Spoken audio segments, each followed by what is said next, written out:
আজকে চলো শানুস জুয়েল কালেকশন ব্লগের শর্ট ভিডিওর মাধ্যমে রেজিন ঝুমকা কিভাবে বানাতে হয় তার একটা শর্ট ভিডিও দেখে নেওয়া যাক।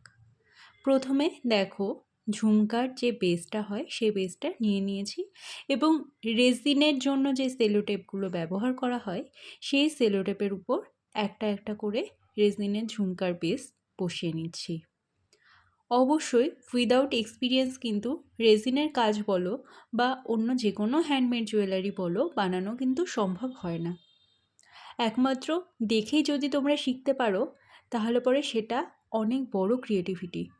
কিন্তু যদি তোমরা কোর্স করতে চাও তাহলে অবশ্যই উপরে দেওয়া নাম্বারে যোগাযোগ করতে পারো।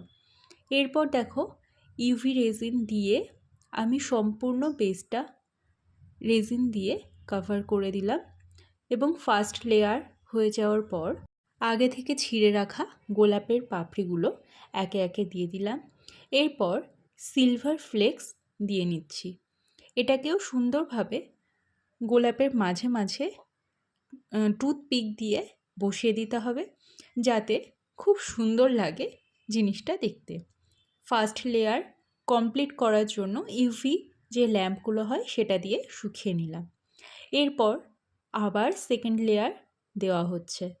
সেকেন্ড লেয়ার দেওয়ার পরেও দেখা যাবে গোলাপের পাপড়িগুলো কিছু জায়গায় উঁচু হয়ে রয়েছে এবং ওই উঁচু জায়গাগুলো ঠিক না করলে পরে রেজিন কিন্তু স্মুথ বা মোলায়েম দেখতে লাগবে না। উপরে যাতে বাবেল না পড়ে সে কারণে আমি একটু গ্যাস লাইট দিয়ে তাপ দিয়ে নিলাম। যারা ভাবো এগুলো তো এতটাই ইজি, এগুলো করতে এত কেন দাম পড়ে, মানে এগুলো এত দামে কেন মার্কেটে সেল হয়, যখন করবে তখন বুঝতে পারবে জিনিসটা। এরপর সেলোটেপ থেকে বেজেলগুলো তুলে নিচ্ছি।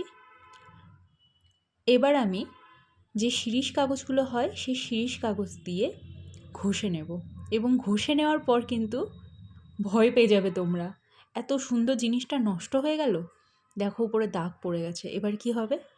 একদমই ভয় পাওয়ার কোনো দরকার নেই, কারণ শিরিষ কাগজ বা কোনো মানে উপরের যে অংশগুলো উঁচু হয়ে থাকে সেটাকে মোলায়েম করতে গেলে এরকম কোনো একটা খসখসে কাগজ দিয়ে উপরের জায়গাটা সমতল করে নিতে হবে এবং তারপরে মুছে নিয়ে থার্ড লেয়ারের রেজিন দিলে পরেই পুরো প্রোডাক্টটা কমপ্লিট লুক পাবে এবং মোলায়েম হয়ে যাবে।